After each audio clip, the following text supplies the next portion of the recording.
त्याच्यामध्ये विविध क्षेत्रात अनेक चांगली माणसे आहेत, परंतु राजकारणाचा चिखल आपल्या अंगावर ओढून घ्यायचा कशाला, यासाठी ते राजकारणापासून दूर राहतात. अशा माणसांमुळेच राजकारणामध्ये वाईट माणसांचे प्रमाण वाढत आहे. राजकारणाची गटारगंगा झाली आहे अशी केवळ टीका करण्यापेक्षा ती स्वच्छ करण्यासाठी सज्जन माणसांनी राजकारणामध्ये उतरले पाहिजे. तरच राजकारणाची गटारगंगा स्वच्छ होऊन देशाची लोकशाही बळकट होईल, असा विश्वास माजी राज्यमंत्री सदाभाऊ खोत यांनी व्यक्त केला. जाधवर ग्रुप ऑफ इन्स्टिट्यूटतर्फे नरे येथील संस्थेच्या सभागृहात आयोजित करण्यात आलेल्या 7व्या युवा संसदेच्या समारोपावेळी ते बोलत होते. यावेळी माजी खासदार डॉक्टर विकास महात्मे, संस्थेचे अध्यक्ष प्राचार्य डॉक्टर सुधाकर जाधवर, उपाध्यक्ष व युवा संसदेचे अध्यक्ष ॲडव्होकेट शार्दूल जाधवर, खजिनदार सुरेखा जाधवर उपस्थित होते. नगरसेवक गणेश बीडकर आणि दत्तात्रय धनकवडे यांना आदर्श नगरसेवक पुरस्कार, तर खासदार अशोक नेते यांना आदर्श खासदार पुरस्कार देण्यात आला. तसेच भरीव सामाजिक कार्यासाठी माजी सरपंच भास्कर पेरे पाटील यांना यावेळी जीवनगौरव पुरस्काराने सन्मानित करण्यात आले. पुणेरी पगडी, शाल, सन्मानचिन्ह, सन्मानपत्र असे या पुरस्कारांचे स्वरूप होते. जातीपातीचं सोनं झालं या, जातीपातीचं सोनं झालं या आणि गावगाड्यातल्या मातीची राख झाली या, गावगाड्यातल्या मातीची राख झाली या. जातीपातीचं सोनं झालेलं आहे. आणि म्हणून मी शार्दूलला सांगेन की राजकारणामध्ये याचं असेल तर माती घेऊन यावं का जात घेऊन यावं, हा माझ्यासारखा समोर पडलेला प्रश्न आहे. मी माझ्या समोर बसलेल्या युवकाला राजकारणामध्ये येत असताना, अरे तू माती घेऊन ये का जात घेऊन ये, ह्यातलं उत्तर कोणतं द्यावं, हा सुद्धा प्रश्न आजच्या घडीला कठीण झालेला आहे. माती घेऊन आला तर त्याची माती होती या, आणि सोनं घेऊन आणि जात घेऊन आला तर राजकारणामध्ये त्याचं सोनं होतं या.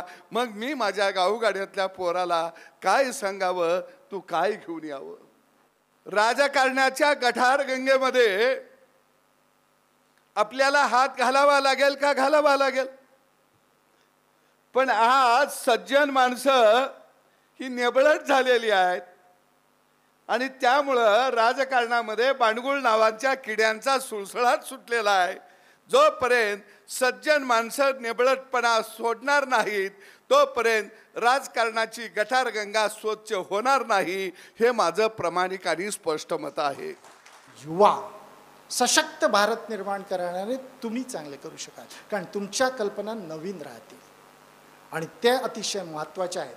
आणि तसंच आत्ताच सांगितलं की ते गटार स्वच्छ करा, बरोबर आहे, गटार स्वच्छ झालं पाहिजे. पण त्या स्वच्छसाठी जुन्या आयडियाजनी स्वच्छ नाही होणार, कारण जुन्या आयडियानी तर तसंच गटार राहणार.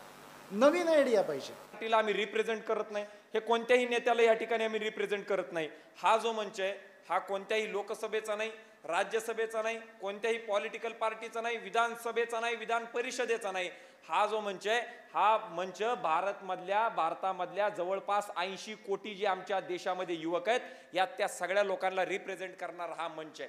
वाड्या वस्ती तांड्यांवरची जी आमची पोरं आहेत, गोरगरीब शोषित दलित वंचित समाजामधून जी आमची पोरं येतात, या सगळ्या पोरांचा हा मंच आहे. आणि या मंचाच्या माध्यमातून ज्यांचे आई वडील मोठे नाहीत, ज्यांच्या खिशामध्ये पैसे नाहीत, ज्यांना कुणी गॉडफादर नाही, म्हणून जी लोक राजकारणामध्ये आणि समाजकारणामध्ये येत नाहीत, अशा मुलांना प्लॅटफॉर्म देणारा हा मंच आहे. 4 खांब आहे लोकशाहीमध्ये, 4 पिल्लर्स आहे, 4 खांब आहे.